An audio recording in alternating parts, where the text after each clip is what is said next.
इस मार्ग में तो जब चले ना, पर क्या था कि गुरु कृपा से बचपन में ही हमें समझा दिया गया था कि जिसका लक्ष्य भगवत प्राप्ति है, छोटे मोटे चमत्कारों में गोस्वामी जी तुलसीदास जी की चौपाइयां हैं कि जिस समय कोई साधक परमार्थ पथ में अग्रसर होता है तो इंद्रिय द्वारों पर बैठ जाते हैं उसके देवता साक्षात आकर के, अलग अलग देवता जो इंद्रियों में विराजमान, और वो माया का वही आकर्षण उसके पास पहुंचाते जिससे वो भ्रष्ट हो जाए। वो उपासक सावधान रहे, उस समय जब चढ़ाई पे चढ़ रहा है परमार्थ की तो उसे भ्रष्ट करने के लिए देवता आते हैं, दैवी शक्तियां आती हैं।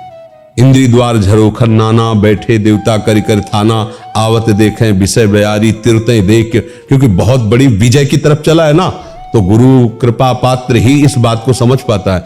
फिर इसके बाद जो आती है वो फिर सिद्धियों का खेल आता है। रिद्धि सिद्धि पेरें बहुआई, बुद्धि लोभ दिखावे भाई, होय बुद्धि जो परम सयानी, तीन तन चितई नानहित जानी। बोले परम सयानी बुद्धि वो उधर देखना भी नहीं, उधर अगर देख लिया तो तुम्हारा इन्हें अनहित हो जाएगा, अर्थात भगवत प्राप्ति के मार्ग में आपके बाधा खड़ी हो। तो कौन बाधा स्वीकार करेगा जो भगवत मार्ग में चला है। ऐसा नहीं कि अनुभूतियां नहीं होती कि अब इस समय ये सिद्धि आ गई है, अब इस समय ये सामर्थ्य आ गई, पर उसे हटाते हुए, जैसे तैराक पानी को हटाते हुए आगे बढ़ता जाता है फिर वो पार हो जाता है, ऐसे ही उपासक सब बाधाओं को हटाते फिर एक स्थिति ऐसी आती है जहां से कोई विचलित ही नहीं कर सकता है। अब वहां इन सब का प्रवेश ही नहीं सिद्धियों का। इसीलिए बड़े बड़े जो भगवत प्रेमी महात्मा है, आप उनमें कोई सिद्धि नहीं देखेंगे बाहरी, वो तो बिल्कुल जन साधारण की तरह उनका जीवन है, पर वो असाधारण तत्व में निरंतर स्थित रहते हैं। तो ये तो बहुत छोटी स्थिति से इनको जाना जा सकता है, समझा जा सकता है। ये बहुत साधारण बातें हैं, ये बहुत साधारण बातें हैं। तो मतलब 2, 4, 5 वर्ष अगर ब्रह्मचर्य रहकर सही ढंग से पवित्रता से, और तो उसमें सब आ जाएंगे। छोटी छोटी बातें हैं ये जो जिनको बहुत महिमा में माना जाता है, ये खास बात नहीं। तो बोले आप बता दो, आप भला ऐसे हम मुट्ठी में क्या ले आप बता दो। तो हम इसलिए बाबा जी बने थे क्या? कोई धन कमाता है और उसका लक्ष्य है कि मैं 1 करोड़ का बंगला बनाऊंगा, तो 10-20 रुपये वो उससे हटा भी नहीं सकता, 10-20 रुपये भी, क्योंकि उसको बड़ा लक्ष्य है।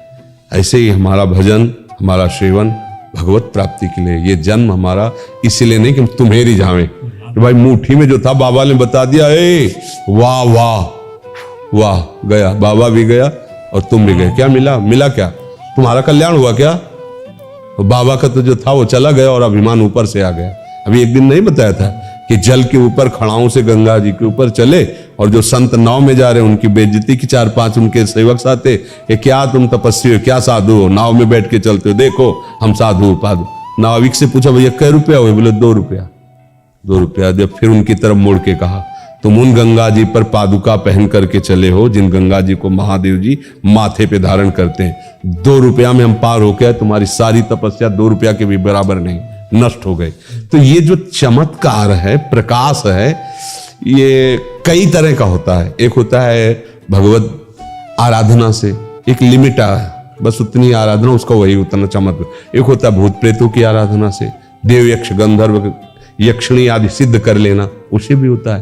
तो आपके मन की बात क्या हो, चमत्कार पर मान लो यक्षिणी सिद्ध है और अभी कहे कलकत्ता ले चलो 1 सेकंड में, तो 1 सेकंड में पहुंचा देगी। आपको लगेगा तो भगवान है साक्षात, अभी तो वृंदावन में थे, कलकत्ता आ गए। पर यह है कि संसार को चमत्कार बाहर ही चाहिए ना, कि बाहर का चमत्कार। अच्छा मान लो इत्र हो गया, तुम्हारा कल्याण हो जाएगा क्या इससे? इससे उनका कल्याण हो जाएगा? पर आप वाह करके पीछे डोलोगे? कुछ है? कुछ नहीं है। राम कृष्ण हरि बोलो, जो उनको प्राप्त नहीं वो तुम्हें प्राप्त हो जाएगा। पर ये सत्य बात किसी को अच्छी नहीं लगेगी। शराब न पियो, पराई बहन बेटी की तरफ गंदी दृष्टि मत करो, मांस अंडा मत खाओ, और राम कृष्ण हरि जो नाम तुम्हें प्रिय लगे करो। अगर तुम दूसरों को सुख देने वाले न बन जाओ तो बता दो।